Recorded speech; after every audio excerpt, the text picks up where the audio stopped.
Om Sarve Sukhina Santu Sarve Santu Niramaya Sarve Bhadrani Pashyantu Ma Kaschit Dukhamapnuyat. Om Shanti Shanti Shanti. May all beings be happy. May all beings enjoy good health. May all beings have a positive attitude towards others. May no one have to undergo any suffering. Om, peace, peace, peace.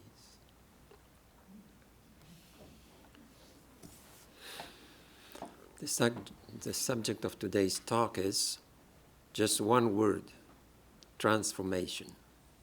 We want to focus on that one word. What do we mean by transformation? We could start by asking the question, who are we? And the obvious answer is, we are human beings. That is the empirical reality. Everybody will agree we are human beings. We are born, we enjoy, we suffer, and we die. And that's our life story. But Vedanta says, no, you have a deeper dimension than that. On the surface, it appears as if we are just tiny creatures, little human beings who are born and die. But Vedanta says, no, you have a spiritual dimension that you are not aware of. Actually, Vedanta says you are pure spirit, you are immortal, you are ever free. So how does Vedanta describe our true nature? With 3 words: Sat, Chit, Ananda. Vedanta says you are of the essence of existence, consciousness, bliss.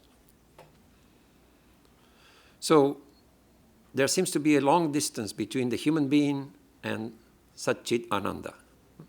But the idea of transformation is, as we start on our way, on that long road from little human being to Sat, Chit, Ananda, we will be able to manifest more and more of Sat, Chit, Ananda in our lives.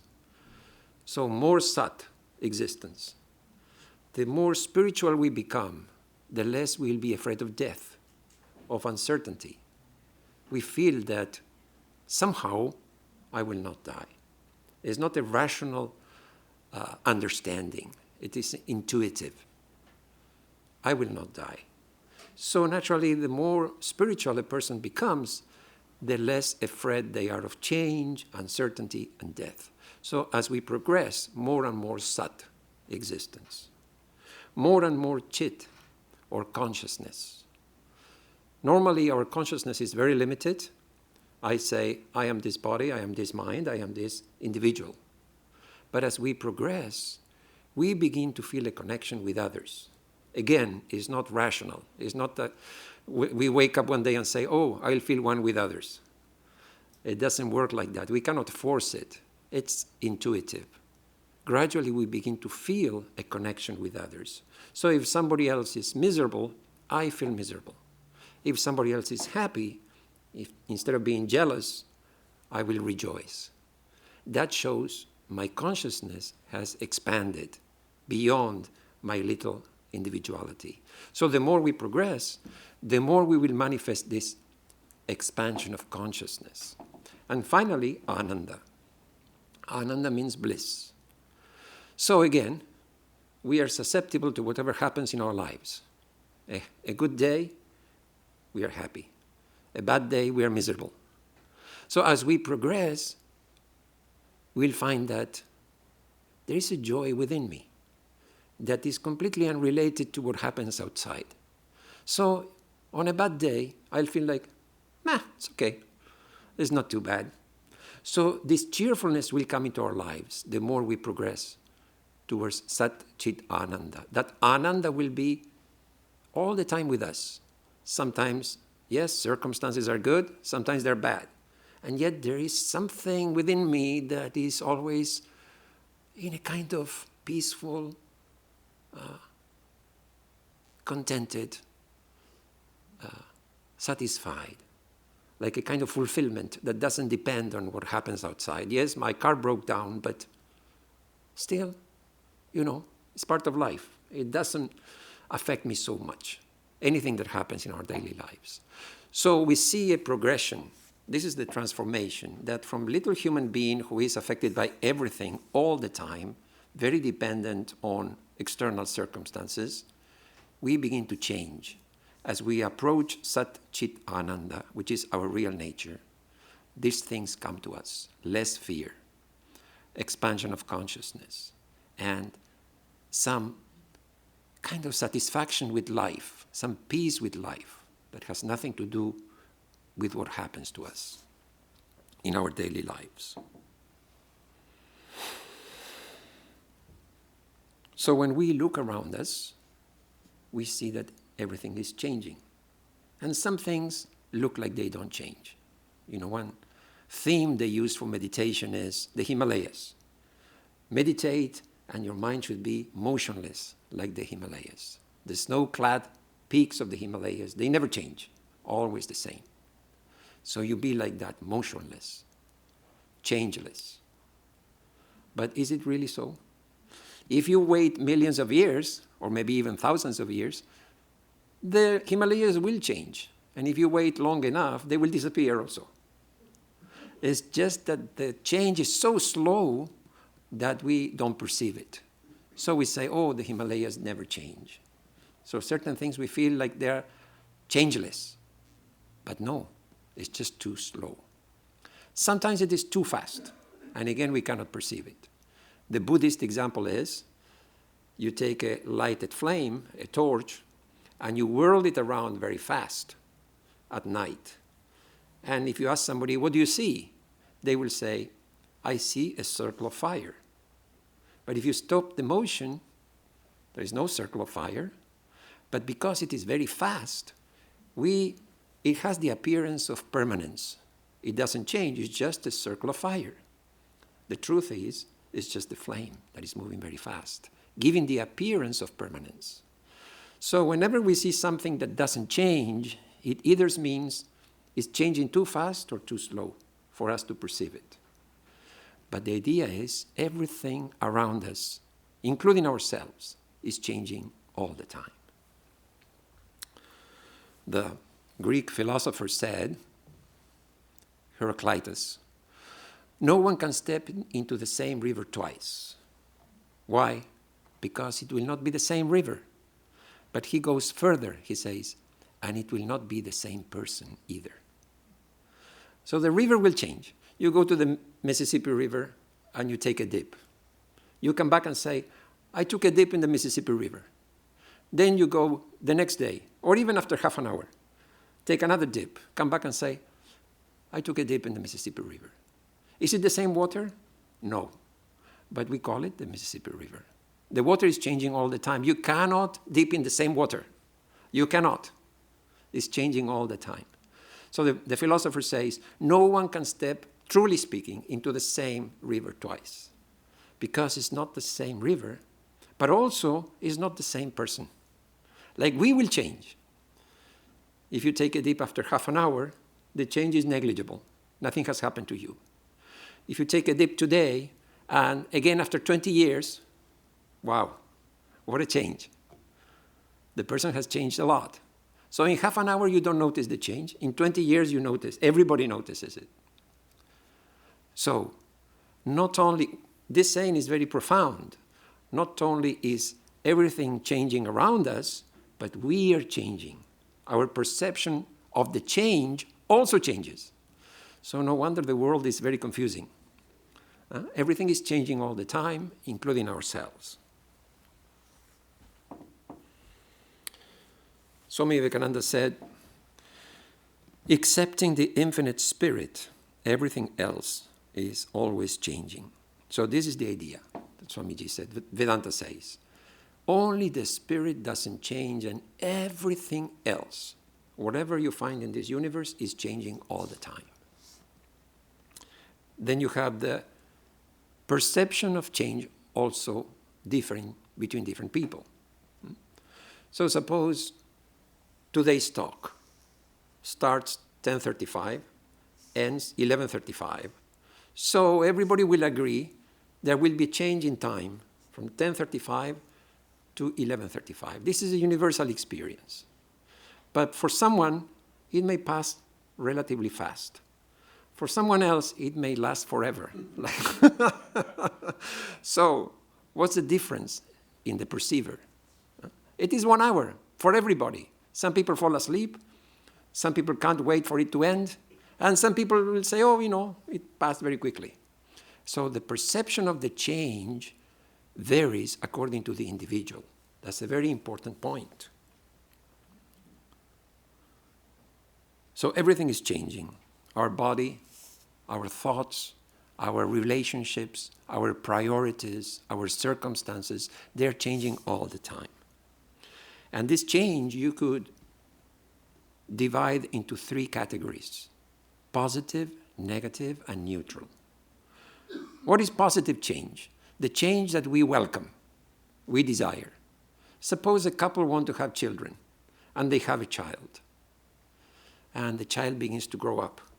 And every milestone is a cause for rejoicing. Oh, the first teeth. Oh, the first steps. Oh, the first words they speak. The parents are so happy. They want the child to change, to grow, to develop, to be happy and strong and independent and successful. So they welcome all the changes. So it's positive. Now suppose a person reaches past their peak, they begin to age, and there are many changes. We lose our hair, we lose our teeth, we lose our eyesight, our energy. It is also change, but nobody welcomes it. We want to slow it down as much as we can. It is part of life. It is a fact that happens to all of us, but that is not welcome. Yes, we can be philosophical about it, but still, I'm not happy when I'm losing my teeth and my eyesight and my energy. So this is you could call negative change. It is subjective, but there are certain things that in generally we welcome, and other things we try to avoid in the change. And then there is neutral. We are breathing all the time. We are digesting the food. We are sleeping every day. Is it good? Is it bad?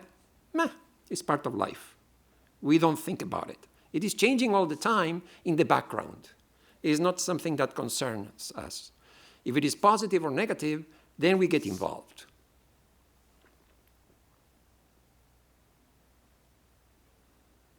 So, having said all this, we see that change is unavoidable in this world.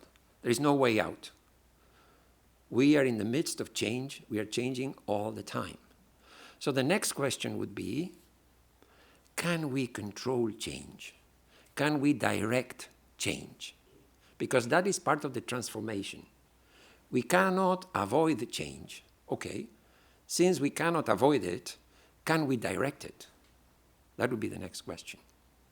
And the answer is yes, but it is difficult also. It is possible, but it's not easy. To give you an example, a farmer has a field, and the weather in that area is not very good. So there are lots of floods and droughts. Now the farmer has no control over the rainfall. If it's going to rain, it's going to rain. So what can he do? Well, he can build a reservoir, collect the rainwater when there is flooding. That he can do. Then that amount of water will not be flooding. It will be reduced by that much, by all the water he has collected. And then at the time of drought, he can use that water. It will be useful. That he can do. He cannot control the rainfall, but he can make adjustments to some extent to guide that whatever is happening. So when there is flooding, it will not be as bad. When there is drought, he will have some water to keep the crops alive. So that is a good example of how we can control change to some extent. Things will happen. There are so many things that are outside our control. But it is not that we are entirely helpless. There are many things we can do also. Now, we said that change is possible, but we also said that it is difficult.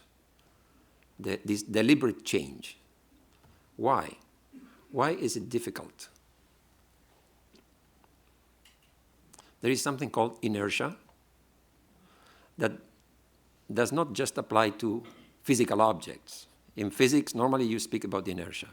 So in simple terms, is the tendency of a moving object to continue moving, and the tendency of a stationary object to remain stationary. In very simple terms, that's inertia. So when we want to change our lives, when we want to introduce this direction to the change, we encounter this problem. It's like when you're traveling by bus, you're standing in the bus, suddenly the driver applies the brakes. So your feet are on the ground, so your feet stop with the bus, but your upper body continues traveling. So everybody leans forward. So in the same way, we have been traveling in our lives in a certain direction, and now your conscious mind applies the brakes, and the unconscious continues to travel. So that is the problem, that inertia. Now I want to be a saint. And my subconscious say, no, I want to have a good time.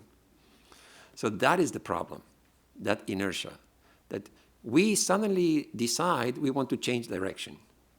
But our body and mind and everything else, our habits say, no, this is going fine. This is very comfortable. It's been going on for so many years. Why do you want to change? And then the inertia also applies the other way, that you want to start in a new direction, and it's extra hard, the beginning. Like when you want to move a heavy object, which is the hardest part? The initial push. You have to overcome that inertia. Once it gets going by a few inches, it's so much easier, but the initial push is the hardest. So in the same way, when we haven't done something ever, and then you want to start that new thing, is extra difficult because we have never done it before. There's another thing. It's called self-concept inertia. It is when we cling to our own identity. Over many years, we have built up a story about ourselves, and we say to ourselves, I am like this. Now, who says I am like this? We. We say, I am like this. And we believe it.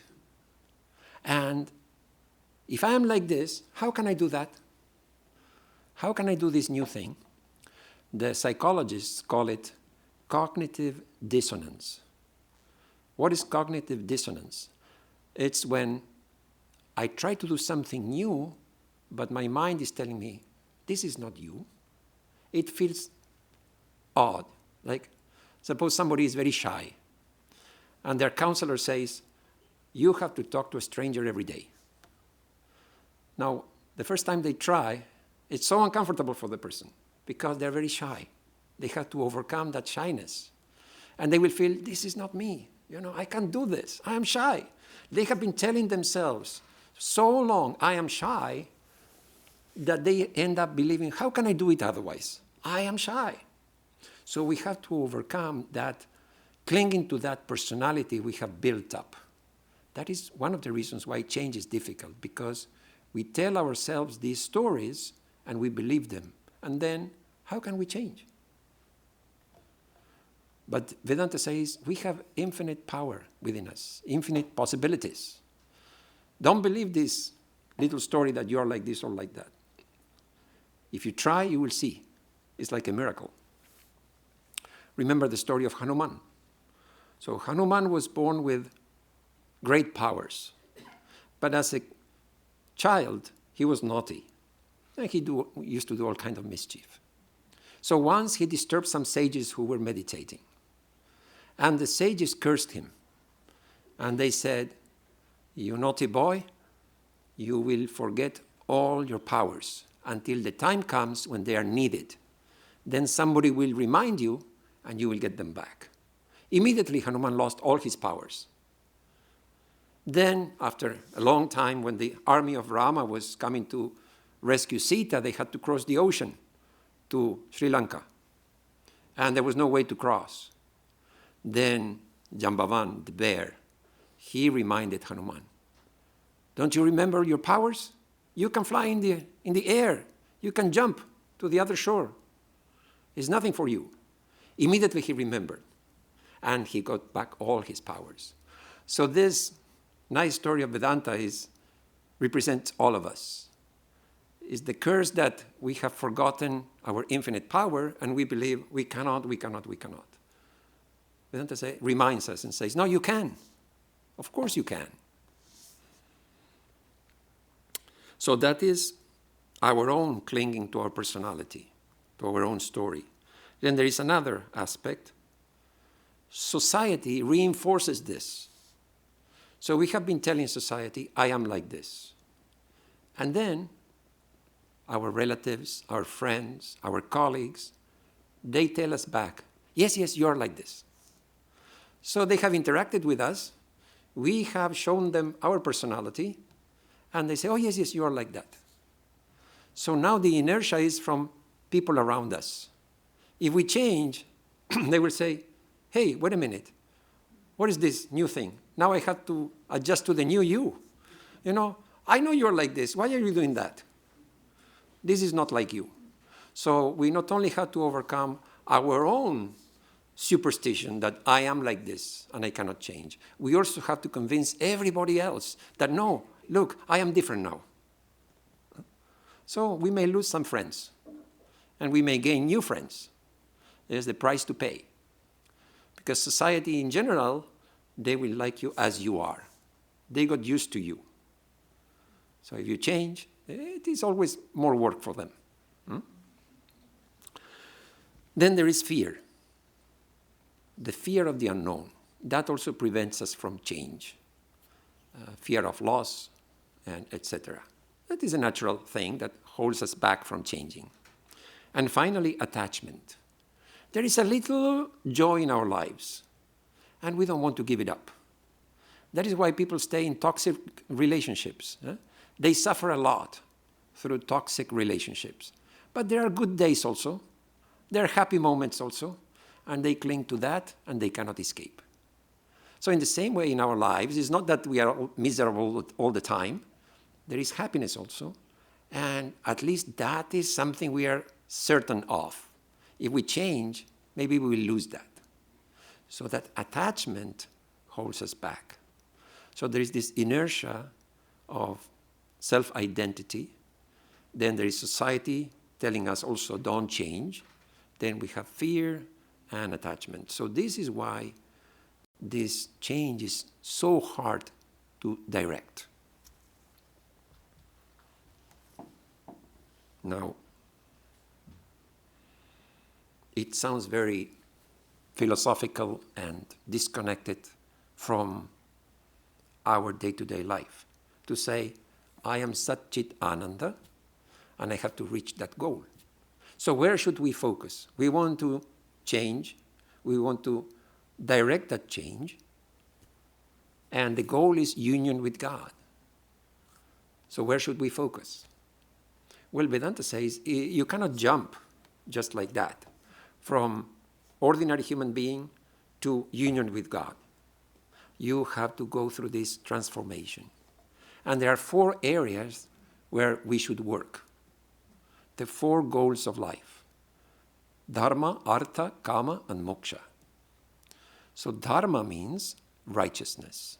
It is the foundation of all transformation. Without Dharma, we cannot proceed. So what is Dharma? Dharma is righteousness. But it has a special meaning that is hard to get in English. When you say righteousness, it's kind of, you are limiting the meaning of Dharma. There is no equivalent in English. Righteousness is close, but it's not a perfect translation. So what is Dharma? It depends on the person. Your dharma is different from mine. So the dharma of a mother, a young mother, is to protect her children. If she neglects them, everybody will say, shame on her, because it's her dharma.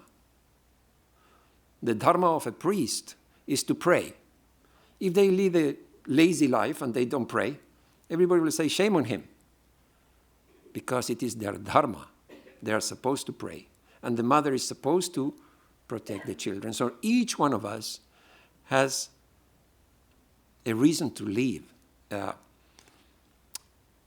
combination of duties and responsibilities and motivation and the role to play in this life. That is our dharma. And we have to go through this transformation, starting with this dharma, righteousness. We should progress along those lines, along our duties and responsibilities, not neglecting them. Then you have artha. Artha means wealth or money. Now you may think there is nothing spiritual about money, and it is true. At the same time, can you live without money? No. So the mistake is when we make money the goal of life, the only goal of life. But per se, there is nothing wrong with money. We need money. If you want medical insurance, you need to pay for it. If you want water and electricity at home, you have to pay for it. So for the basic needs, we need money. And Vedanta says, fine, go for it and earn money. It is a valid goal of life. So it starts with righteousness, your calling, if you like. Righteousness, dharma is your calling in life. Then comes wealth. Then comes kama, fulfillment of desires. So we all want to be saints, but the truth is we have many desires. Somebody wants to be an artist. Somebody wants to start a family. Somebody wants to do this or that. And Vedanta says, fine, follow your dreams. Achieve your desires. Everybody cannot be an ascetic in the forest. So there is nothing wrong with that either. The fulfillment of desires. If you want to achieve something in life, fine. So long as it is not opposed to your calling, your dharma, it will be fine. And finally, moksha, union with God, liberation, salvation, whatever you want to call it. Now, this last one is not opposed to the other three. It is not that, oh, union with God means I have to give up money, I have to give up this or that. No, no, no. They all go together. Moksha is the fulfillment of the other three. When you have done your dharma, when you have earned your money, when you have fulfilled your desires, you will still feel, that's not enough. What else is there? And only God can give us that fulfillment. When you have everything else in life, there will always be something missing. It's never enough. So moksha, or union with God, is the fulfillment of the other three.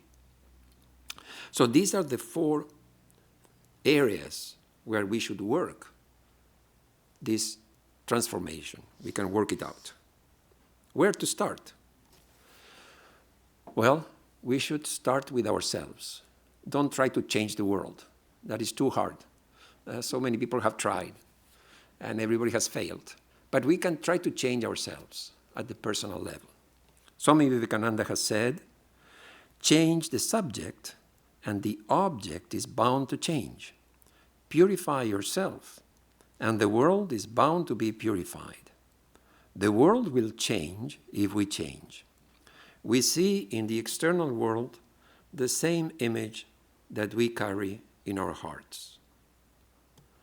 So when we work on ourselves, start at the personal level, if we can introduce some change, the world will change for us. Somehow it happens.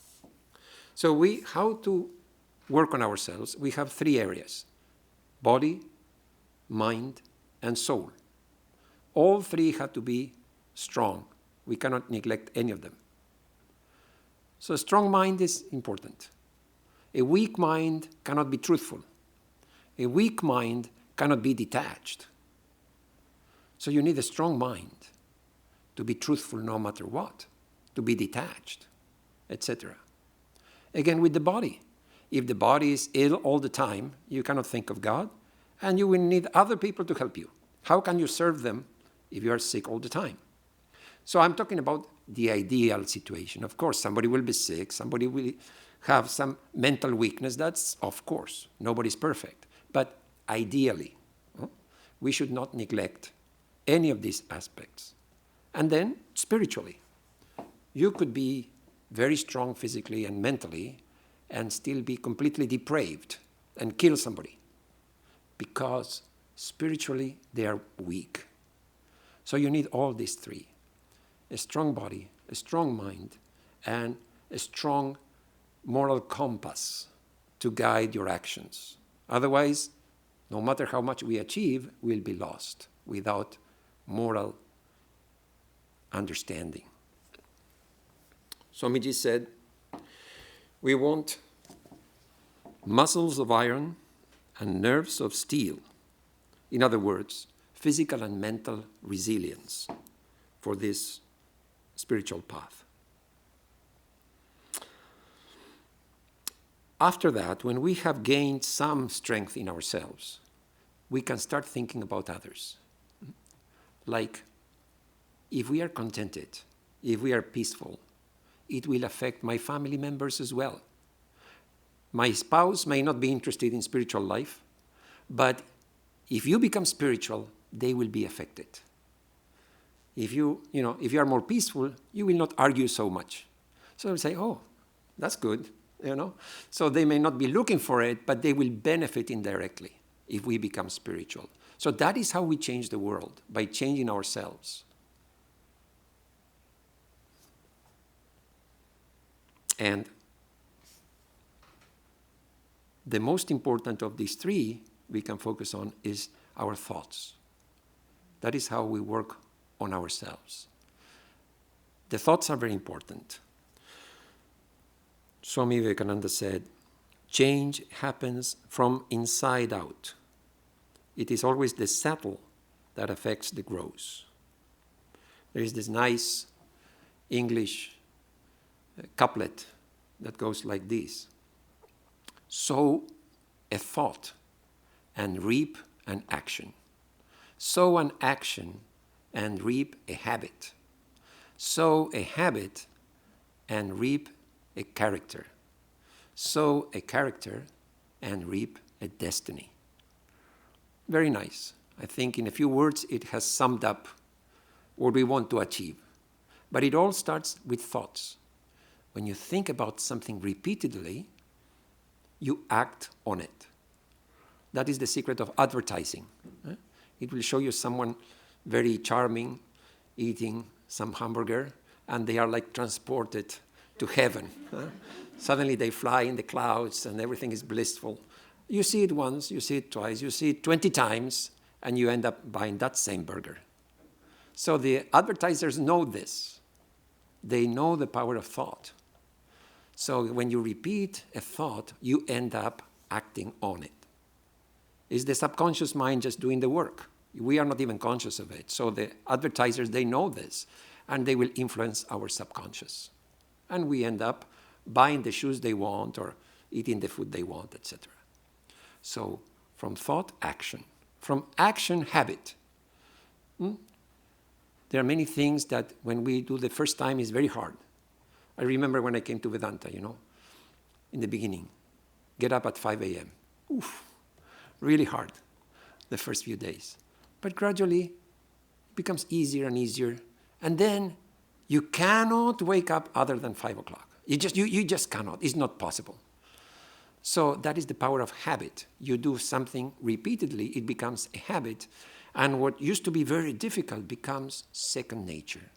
You don't have to struggle. You don't have to think about it. That means from habit, it has become character. So you will say to people, oh, I am an early riser. Who says I'm an early riser? Well, I started thinking that I want to get up early. Then with great difficulty, for the first few weeks, I got up early. I was falling asleep in my meditation, but I still persevered. And so that was the action. Then after a few months, it became a habit, and it wasn't so hard at all. Sometimes I fall asleep, sometimes I don't. And then after a few years, I am saying to people, I am an early riser. Because now there is not an issue. I don't have to think about it. Every day I get up at 5 o'clock and I meditate, and I don't think about it. It has become part of my personality now. I have introduced it into my personality. And I am saying I am an early riser, as if I was born this way. I wasn't born this way.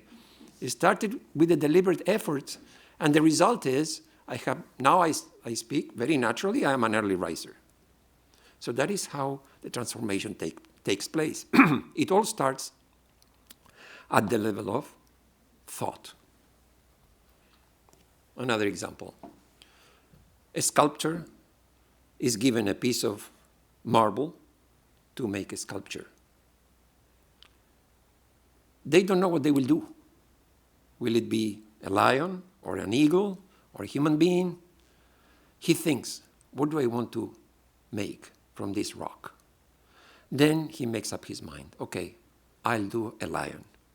He takes the chisel and the hammer and starts working.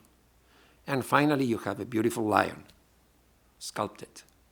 Now, was the lion in the stone? Where was the lion? Now it is there.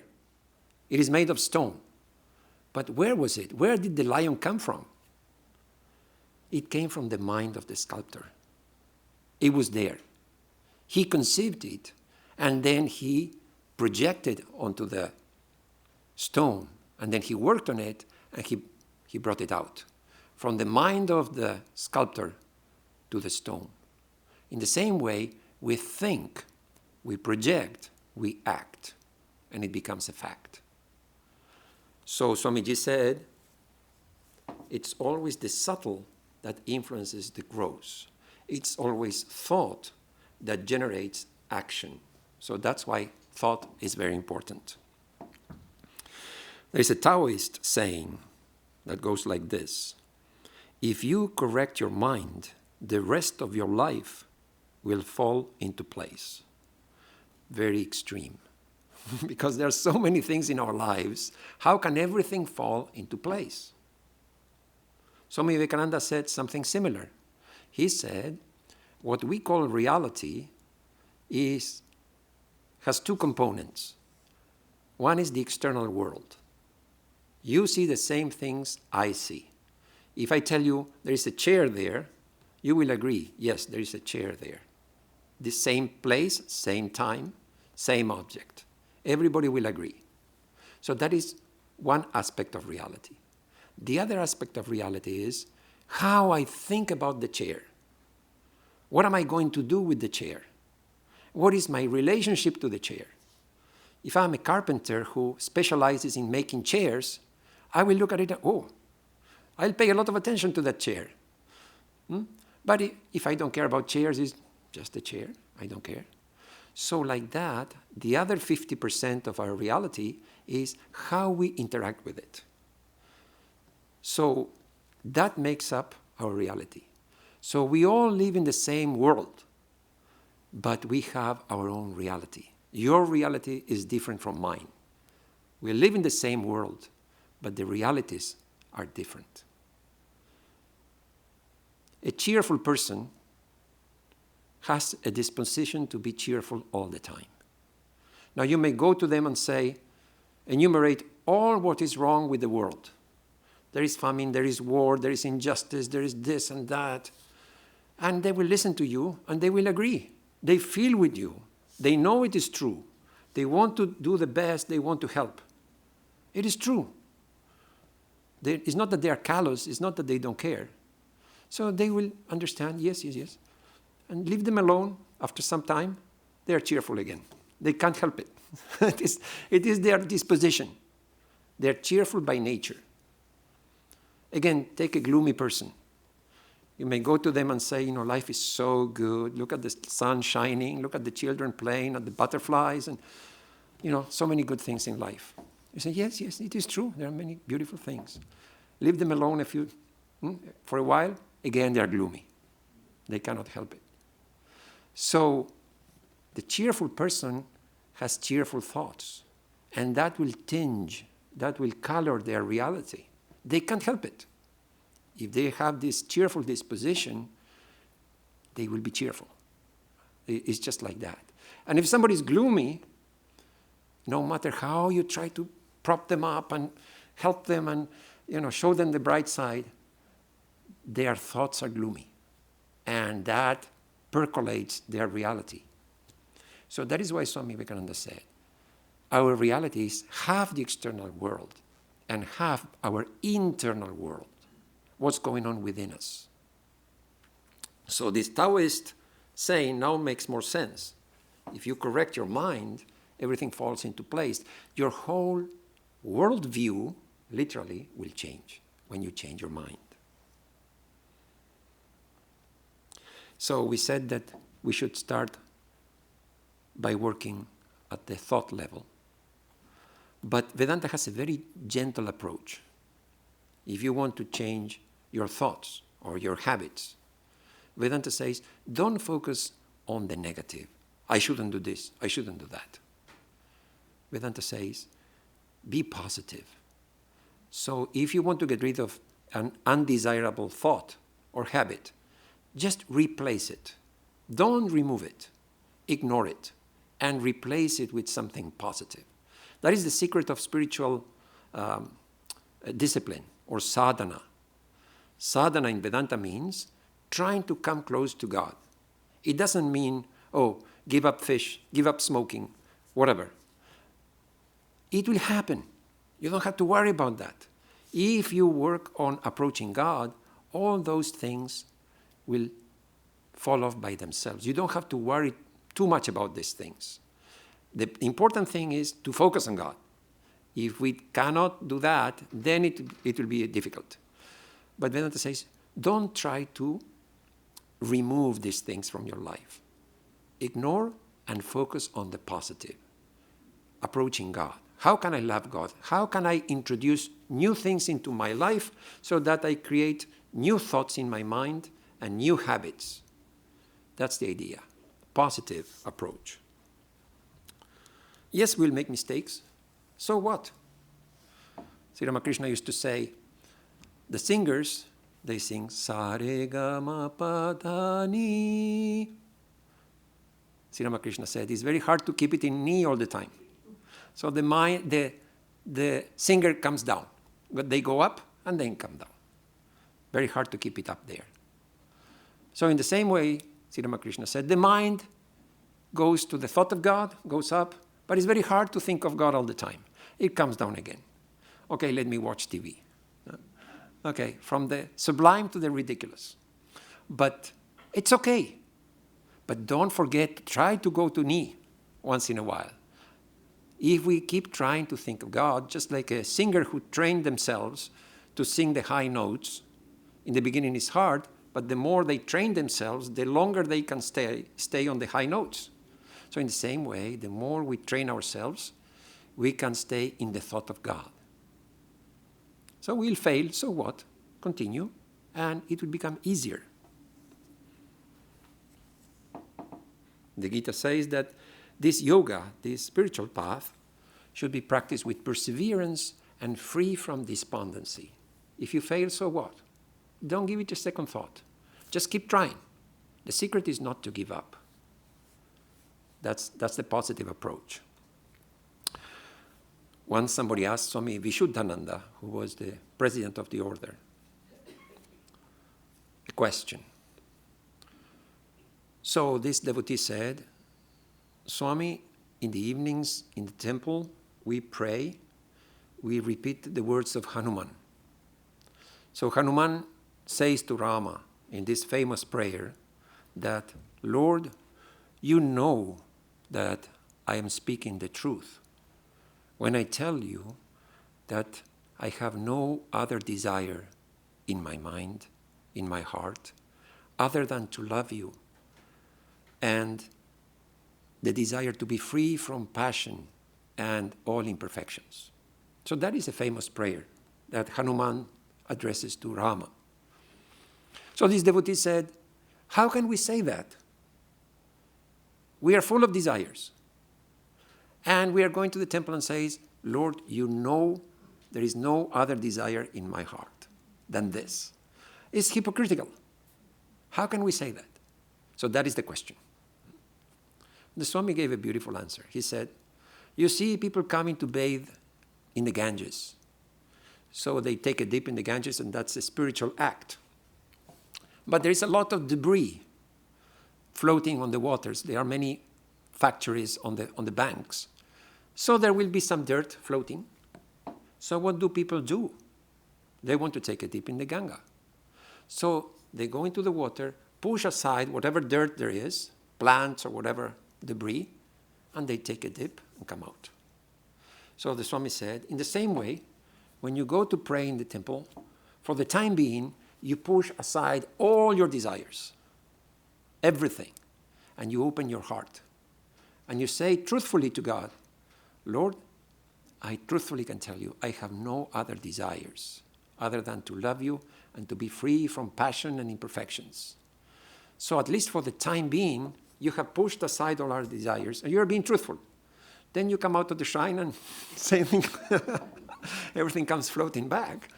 But the idea is, yes, we have imperfections, we have desires, we have things we want to change, but we also want to come to God. It is a sincere desire, and that is our inmost desire.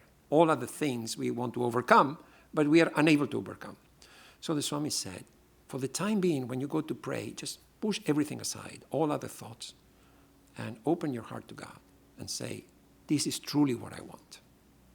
It's a beautiful idea, positive approach. Swami Vivekananda has a beautiful saying. He says, don't give things up. Things will give you up. So if you become spiritual, things will give you up. They will go somewhere else to bother somebody else. So in this path of transformation, we need help. It is not easy to travel along this path. And the main help comes from a teacher. The teacher can help us along the way. Now, sometimes devotees are critical. Oh, my teacher is this or that. To me, this is my personal approach. If the teacher knows more than me and has advanced more than me, that's good enough for me. If I want to get to Chicago and somebody knows how to get to Bloomington, okay, I'll go to Bloomington. I'm on the way. But otherwise, I am stuck in St. Louis. So don't look for perfection. Don't look for perfection. Look for somebody who can help you, who is more spiritual than you. We should have the humility to say, yes, I don't have spirituality. I need help. Otherwise, we'll never find that Brahmagyani who is always in samadhi. It will never come to us. But there are many advanced souls who can help us. So that should be the idea. Once somebody asked Swami Brahmananda, is a guru, a spiritual teacher, needed in spiritual life to attain God? And Swami Brahmananda replied, look, when people want to become pickpockets, they come to Calcutta to be trained by some expert pickpockets. And you want to attain God? The most difficult thing to achieve. Of course, you need a teacher. Another thing we can do to get help is be part of a group. Don't swim against the current on your own. We are social beings. Human beings are social beings. When you belong to a group, it's helpful in many ways. So belonging to a church, belonging to whatever it is, people who have the same ideal as you do, it will help you in a subtle way. It will give you a sense of identity. Hey, I'm not an oddball. There are all these people who are trying to do the same thing. So it gives you a sense of identity. That, yeah, this is good. I'm not alone. There are many people who are doing the same thing. It also will give us motivation when we are lacking. There will be some patches when we feel like, I have become cool about Vedanta and don't care so much, but I will still go to the meeting. And then you see everybody so enthusiastic. It is contagious. So when you are not doing very well, then just being part of the group will keep you going. That you see other people are being very enthusiastic. And it will improve our performance also. We need a point of reference. Hey, I see this guy, he's doing so well. He's meditating so nicely. And I am so hopeless. So that will prompt us to do better. So when you belong to a group, you get many advantages in this way, instead of trying alone to go through this transformation.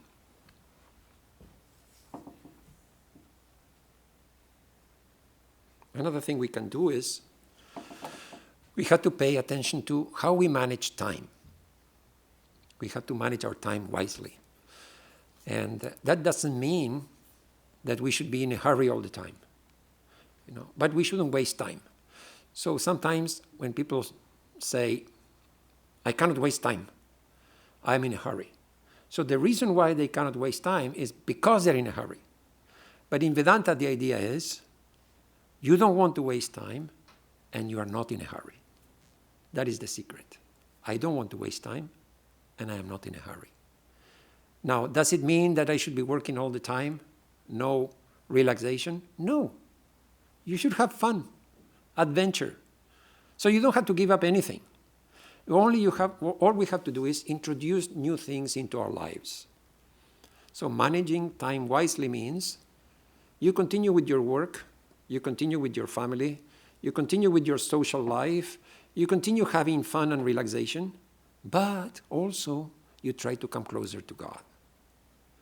And when it comes to coming closer to God, where is the time? Nobody has time. So we have to make adjustments in our daily life, manage our time in such a way that there should be something for God. Because what happens is we have time for everything else except that. How is it possible? It just makes no sense that we have time for everything else except spiritual life. So the secret is to make some tiny adjustments here and there so that we can have a little time for our spiritual life. In the Gita, Sri Krishna says that this path is not for those who work too hard or work too little, eat too much or eat too little, sleep too much or sleep too little. So for those who are moderate in all these things, Sri Krishna says, yoga puts an end to all their sufferings. So you don't have to become, an ascetic. Your life will continue as it is. But we introduce something new into our lives, new activities. So a routine will help. And it's a scary word, I know. Routine sounds monotonous, and every day the same thing. When I joined the monastery, it was a big problem because young people, they love novelty and they hate routine. So the Swami told me, it was a big house. One of your duties is to open and close the curtains. In the morning you open all the curtains, evening you close all the curtains. Oh wow, that was so tough. Because every day at the same time you had to go through the whole house and open all the curtains. And then at the appointed time in the evening, it was new to me, a new concept. I've never done it. So in the monastery you will find so many activities are like that. Routine. You will do the same thing every day at the same time, probably for the rest of your life. But then there is a beauty of it. The thing is, it takes time to find the beauty of this routine and how it is helpful. It is helpful, but we have to learn to appreciate it. So it may look like drudgery, like really it is a brainless job, but no, actually it's a wonderful discipline, and it's a wonderful way to learn how to manage our time. When you're doing the same thing at the same time every day, you get a sense of discipline, that there is structure in my life, that this time is for this and this time is for that. That will change our lives to have that discipline. You don't need to be like in the monastery, but just a little. What I mean is just a little bit will make a big difference in our lives. So there are 4 things that we can introduce in our daily lives that will make a difference. And the first one is meditation. Doesn't need to be for hours on end, even 10 minutes. That will make a difference. So meditation means instead of looking out and interacting with the world, I'm looking inwards. And I'm shutting out whatever is outside. What's going on within? Let me find out. Now, the beginning is very hard, but the more we persevere, the more we understand the importance of meditation. Then comes study. Even if you read 1 page from the Bhagavad Gita or the Gospel of Sri Ramakrishna, it will make a big difference. Just 1 page is a lot more than nothing.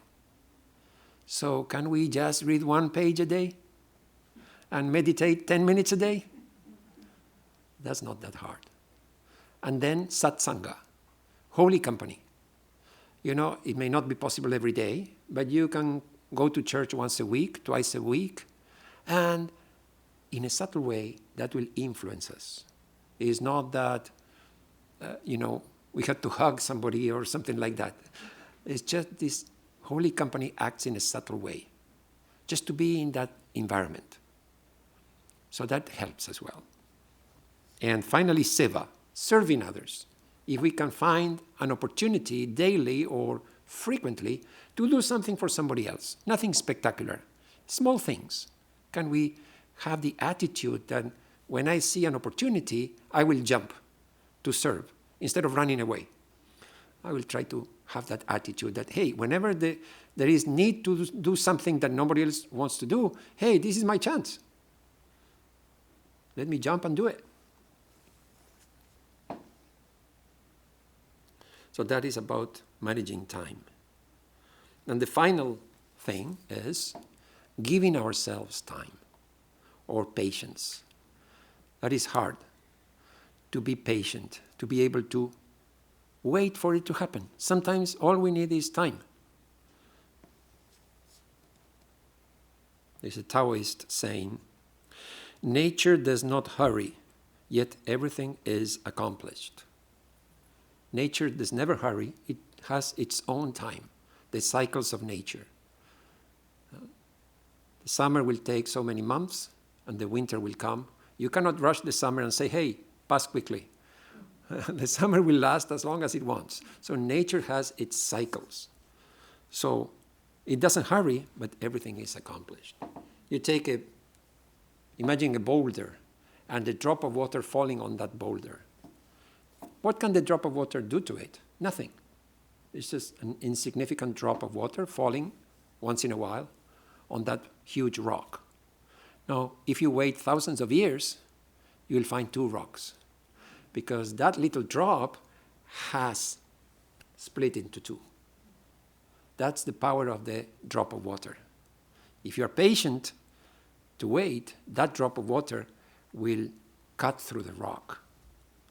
So that is the power of perseverance. Another nice Taoist saying, spring comes and the grass grows by itself. What's the big deal? Well, tell me something new.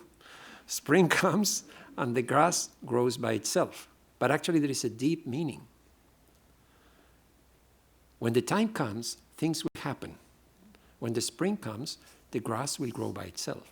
Now, you can try to get grass in the winter, and you may succeed. You invest enough money, create artificial conditions, work very hard, and you may get grass in winter. But it will never be like spring grass. So just wait for the spring, and it will grow by itself. Why try to get it in winter? So there is wisdom in just being patient and learning to wait for the right time. Swami Vivekananda says, the seed is put in the ground, and earth and air and water are placed around it. Does the seed become the earth, or the air, or the water? No, it becomes a plant. It assimilates the air, the earth, and the water, converts them into plant substance, and grows into a plant. So similarly, there is the seed of divinity in all of us. And the transformation, all the things we are trying to do, is like adding the water and the air and the earth, so that that seed can grow by itself. We don't turn into something we are not. That potential divinity is already there, that seed is there, but the transformation means give it a chance to sprout. Don't smother it all the time. Don't keep it in the dark all the time. Give it light, give it water, give it air, and it will blossom. It will become a plant. So that is the idea of transformation. Just giving a chance to that potential divinity to manifest. So we are finishing here. We saw that change is inevitable. Everything is changing all the time. So what can we do about it? We can try, to some extent, to direct that change, because we are going to change, so we might as well become spiritual, change into spiritual beings. So Vedanta says, you are not a tiny human being, you are Sat-Chit Ananda. So the transformation is, try to guide these changes that are happening all the time, so that you come closer to Sat-Chit Ananda, and away from this little human being who is subject to all this suffering and delusion, etc.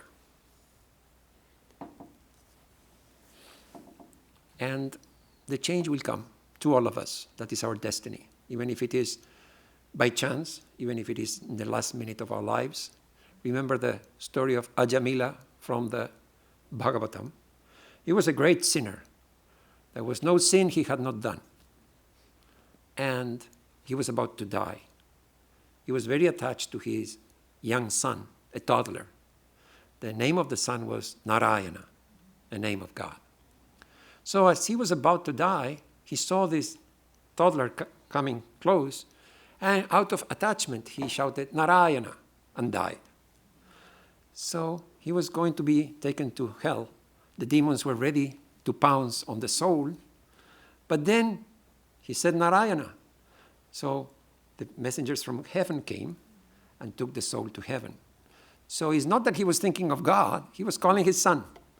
But he was lucky that the name of the son was Narayana, and he went to heaven. So like that, we should never lose hope.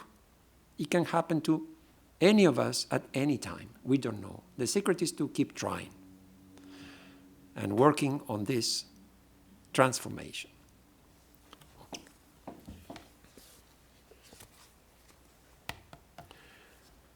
Om Asato Ma Sadgamaya Tamaso Ma Jyotire Gamaya Mrityorma Amritam Gamaya Om Shanti Shanti Shanti. Lead us from the unreal to the real. Lead us from darkness to light. Lead us from death to immortality. Om, peace, peace, peace.